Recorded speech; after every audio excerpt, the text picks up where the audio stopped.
The Biggest Valentine Ever, written by Kroll and illustrated by Bassett. Once there were two mice who fell in love with the same Valentine, but it didn't start out that way.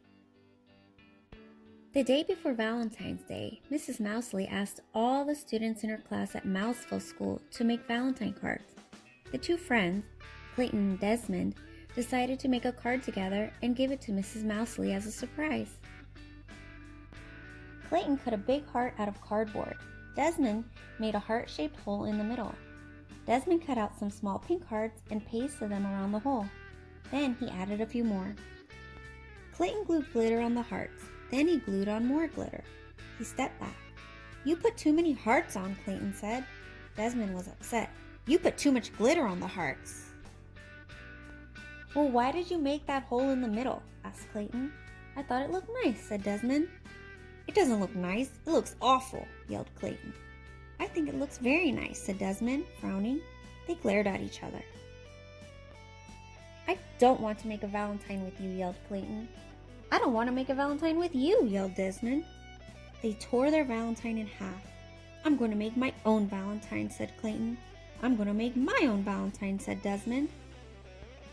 That night at dinner, Clayton's dad said, "Son, you look sad. Can I help?" Clayton hung his head. He told his dad about the Valentine. Clayton's dad thought for a moment. "You guys may make nice Valentines on your own, but I think you would make a nicer Valentine together." At that same time, over at Desmond's house, Uncle Vernon said exactly the same thing. But Clayton didn't listen to his dad. He marched back to his room and began to make his very own Valentine. He cut a big heart out of cardboard, but he didn't put a hole in the middle. He put pink hearts around the edge, but not enough pink hearts. Then Clayton put glitter on the hearts, but it was too much glitter. He stepped back and looked at his Valentine. It just wasn't right. At the same time, Desmond was making his very own Valentine. He cut a big heart out of cardboard, but he wasn't good at cutting large things, and the heart was lopsided. He made a neat heart-shaped hole in the middle, but then he put too many hearts around the hole. He sprinkled on some glitter, but not enough glitter. Desmond stepped back and looked at his Valentine.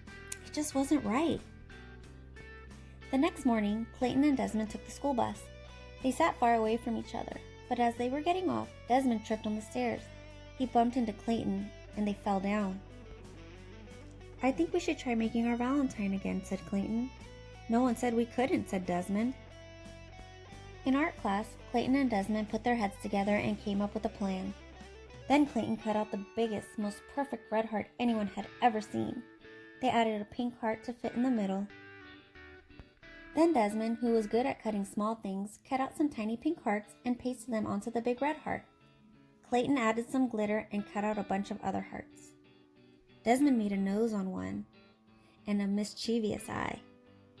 Then they glued all the hearts together. They stepped back to look at their card. It was a giant Valentine mouse. "Wow," said Clayton. "We did it." "Wow," said Desmond. "We did it together." They gave each other a high five. They cut up a lace doily and glued it around the edge.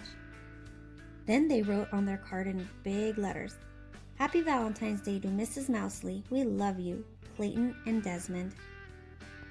They carried the Valentine to their classroom and gave it to Mrs. Mousley.